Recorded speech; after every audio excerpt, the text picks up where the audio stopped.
పరిస్థితి మళ్లీ వేడెక్కింది. ఇరాన్ చాలా తీవ్రంగా ప్రతిఘటిస్తోంది. అసలు ఏం జరుగుతోంది? దాని పర్యవసానాలేంటి? ఈ విశ్లేషణలో వివరంగా చూద్దాం. పశ్చిమాసియాలో యుద్ధ వాతావరణం చాలా వేగంగా ముదురుతోంది. చూస్తుండగానే పరిస్థితి చేయిదాటిపోయేలా ఉంది. ఇది కేవలం ఆ ఒక్క ప్రాంతానికి సంబంధించిన సమస్య కాదు, దీని ప్రభావం మొత్తం ప్రపంచం మీద పడుతుంది. సరే, ఇంతకీ ఈ ఉద్రిక్తతలు ఎక్కడ మొదలయ్యాయి? దీనికంతటికీ కారణం ఇరాన్లోని నతాంజ్ అణుకేంద్రంపై జరిగిన ఒక దాడి. ఒక చిన్న నిప్పురవ్వలా మొదలైన ఈ సంఘటన ఇప్పుడు కార్చిచ్చులా వ్యాపిస్తోంది. అసలు ఈ నతాంజ్ ఎందుకంత ముఖ్యం?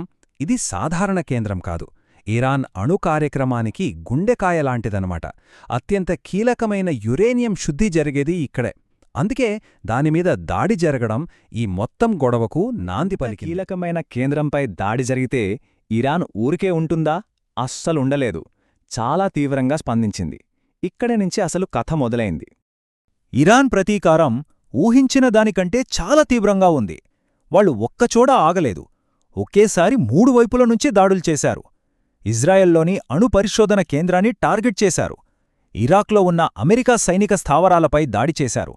అంతేకాదు, గల్ఫ్ దేశాల్లో ఉన్న అమెరికా బేసులను కూడా వదలలేదు. సైనిక దాడులతోనే ఇరాన్ ఆగలేదు. వాళ్ల వ్యూహం మార్చారు. ఇప్పుడు ఆర్థికంగా, వ్యూహాత్మకంగా దెబ్బకొట్టాలని చూస్తున్నారు. దీంతో ప్రపంచ వాణిజ్యానికి అత్యంత కీలకమైన హోర్ముజ్ జలసంధి ఇప్పుడు వార్తల్లోకొచ్చింది.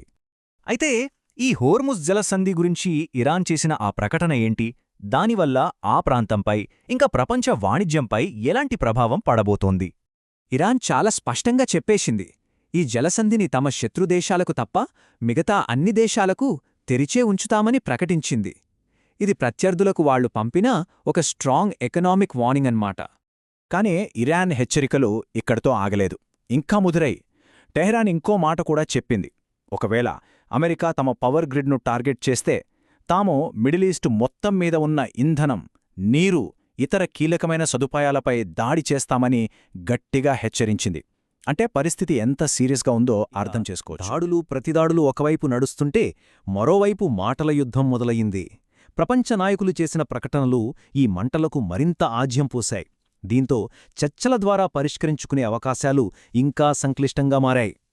ఈ మాటల యుద్ధంలో 2 పక్షాలు తగ్గట్లేదు. బెంజమిన్ నెతన్యాహు ఏమో ఇరాన్కు వ్యతిరేకంగా తమ అమెరికా, ఇజ్రాయిల్ కూటమికి మద్దతివ్వండి అని ప్రపంచ దేశాలను కోరారు. ఇక డొనాల్డ్ ట్రంప్ అయితే ఇంకో అడుగు ముందుకేసి చాలా గట్టి హెచ్చరికలు జారీ చేశారు. ఇది పరిస్థితిని మరింత ఉద్రిక్తంగా మార్చింది. చూస్తే ఈ పరిణామాలన్నీ మనకు ఏం చెప్తున్నాయి?